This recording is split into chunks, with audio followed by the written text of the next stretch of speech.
It's been a call for sharing.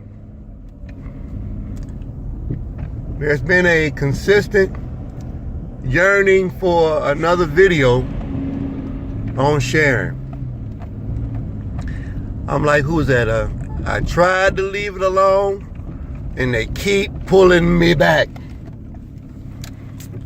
Concept of sharing is designed, the ultimate design of the sharing concept is to prevent a man from committing suicide or homicide. That's the goal. Because when he finds out that he's sharing his woman with other men, he gonna blow his top. So guys, put your seatbelt on, embrace yourself, and try not to take it personal when, and I mean when, you find out that you're gonna have to share your woman with other men. Hopefully, you got enough spirituality in you. Hopefully you got family members, or hopefully you stumble into another female that bakes you a cake or something like that, even if she a duplex or something like that, but you still have somebody who looks out for you quickly and catch you before you fall. Because it's like the rise of man, there's the fall of man. So all of these kingdoms that people built, I'm a pimp in my own rhyme. Shout out to, what's my Cleveland guy? Somebody send me the name. What's my guy's name? This is embarrassing. I'm so sorry. It'll probably come to me. Pimp in my own rhyme. In my own mind. But sharing. One of the main vehicles of sharing is social media. I keep saying it. That's one of the main vehicles because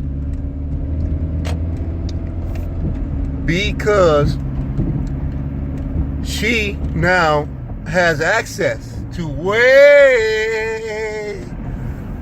more men than she did before.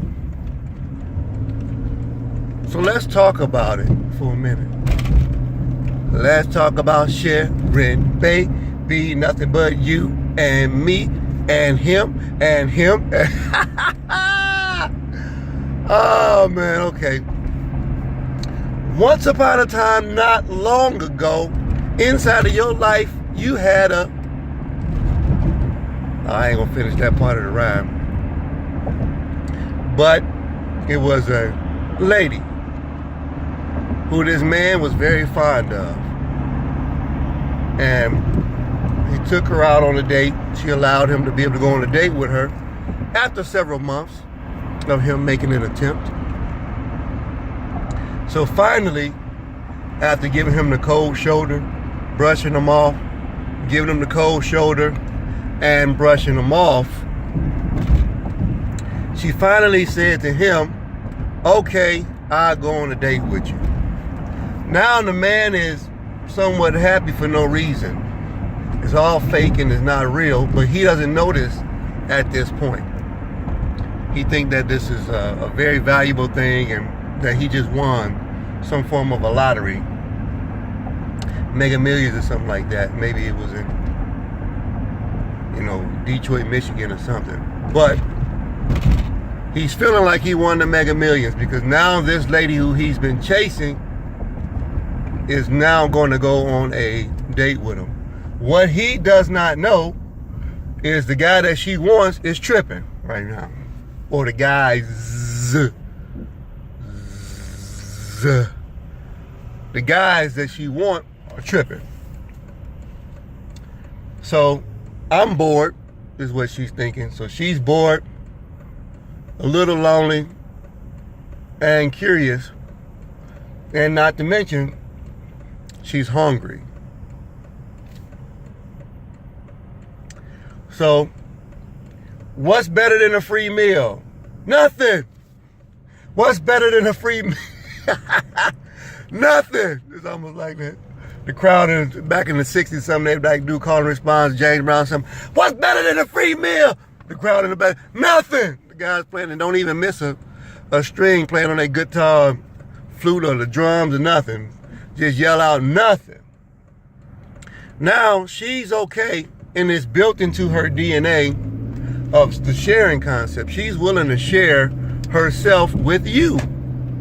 She got men though that provide for her physical needs.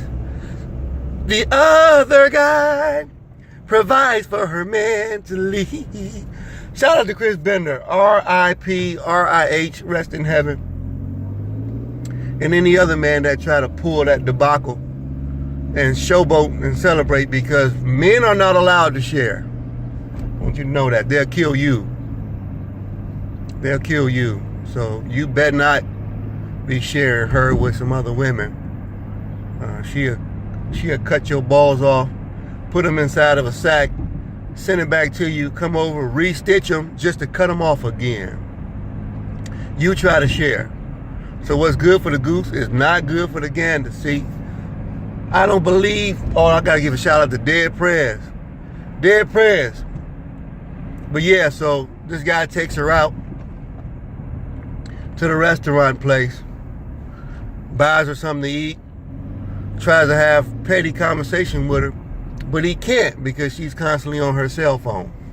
Head down, tucked. So my neck don't even bend like that, but her head is tucked, constantly down, having dialogue. So what does that mean, ladies and gentlemen? We're in school. What does it mean when a woman has her head down inside of her cell phone and she's not having conversation with you, and you paying for this meal, and you paying for the tip, and she would never reach for her purse, and no concept at all of ever doing such a thing? It means she's being disrespectful. Yes. What is she going to tell you though? I'm checking on my kids.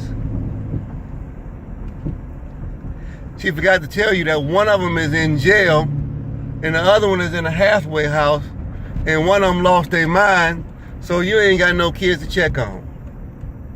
And they supposed to be grown. The youngest one is 27. But anyway, she's using you for a meal. She's just sharing her time with you because she's going to wait for the other guy to relax. He's out blowing his load somewhere else. So while he's out having fun and milking the system with somebody else, she's out because she know what he's doing, and you are lame, and you're the only one that's there right now that she probably want to spend time with because she trusts you a little bit because she know you are square. So she has no problem with going to dinner with you or something like that. So you got to learn how to share. This is just one segment real quick. So needless to say, she eats the meal, go home, the guy gets a church hug, the kind where her butt is stuck way out far. And he might have thought it was going to be more than that because she called him or responded to the 20th time that he's been begging to go for a date with her. And he learns quick because now he's thinking his progress, but he sees something in this process that he's upset. So he calls me on the radio station and says, man, Motell Granite, listen, man. I took this lady out finally after months and months of asking her for a date. Finally got a chance to go out with her. And all of a sudden, man, she had her head down on the phone. I paid for the whole meal, and I'm looking like, well, here's the point, dude. Women have evolved, and their jaws and bodies is big like a blowfish, like, and their confidence is the same way because the thing is they've earned it.